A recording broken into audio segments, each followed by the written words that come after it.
ഒടുവിൽ RCB ആരാധകർ കാത്തിരുന്ന ആ നിമിഷമെത്തി.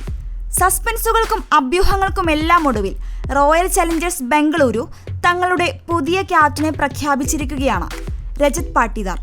2021 മുതൽ ടീമിനൊപ്പമുള്ള രജത്തിനെ IPL മെഗാ താരലേലത്തിന് മുൻപ് 11 കോടി മുടക്കിയാണ് RCB നിലനിർത്തിയത്. വ്യാഴാഴ്ച രാവിലെ 11:30 ചേർന്ന RCB മാനേജ്മെന്റ് യോഗത്തിലാണ് പുതിയ ക്യാപ്റ്റനായി രജത് പാട്ടിദാറിനെ പ്രഖ്യാപിച്ചത്.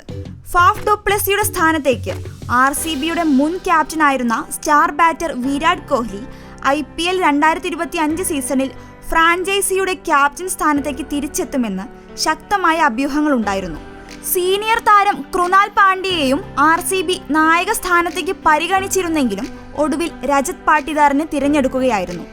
ലീഗിന്റെ ചരിത്രത്തിൽ RCBയുടെ 8ാമത്തെ ക്യാപ്റ്റനായാണ് രജത് എത്തുന്നത്.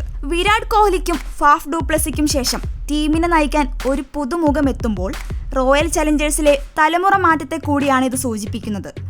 ഫ്രാഞ്ചൈസിയുടെ ഭാവി കൂടി കണക്കിലെടുത്തായിരിക്കാം വിരാട് കോഹ്ലിക്ക് പകരം ഒരു പ്രായം കുറഞ്ഞ കളിക്കാരനെ ടീമിലെത്തിക്കാനുള്ള ധീരമായ തീരുമാനവും RCB എടുത്തത്. ആഭ്യന്തര ക്രിക്കറ്റിൽ മധ്യപ്രദേശിന്റെ ക്യാപ്റ്റനാണ് 31-കാരനായ രജത്. ആഭ്യന്തര T20 ടൂർണമെന്റായ സയ്യിദ് മുഷ്താഖ് അലി ട്രോഫിയിൽ മധ്യപ്രദേശിനെ ഫൈനലിൽ എത്തിക്കാനും രജത് പാട്ടിദാറിന് കഴിഞ്ഞിരുന്നു. ഇതുമാത്രമല്ല, കഴിഞ്ഞ 2 സീസണുകളിലും RCBക്ക് വേണ്ടി സ്ഥിരതയാർന്ന പ്രകടനം പുറത്തെടുക്കാനും രജത്തിന് സാധിച്ചിരുന്നു. IPLൽ ക്യാപ്റ്റൻസി റോളിൽ പുതിയ ആളാണെങ്കിലും സർവ്വ പിന്തുണയും നൽകി കോഹ്ലി അടക്കമുള്ള റോയൽ ചലഞ്ചേഴ്സ് രജത്തിന് പിറകിലുണ്ട്. വരാനിരിക്കുന്ന സീസണിൽ ബംഗളൂരുവിനെ മികച്ച വിജയത്തിലേക്ക് നയിക്കാൻ രജത്തിന് സാധിക്കട്ടെ എന്ന് ആശംസിക്കാം.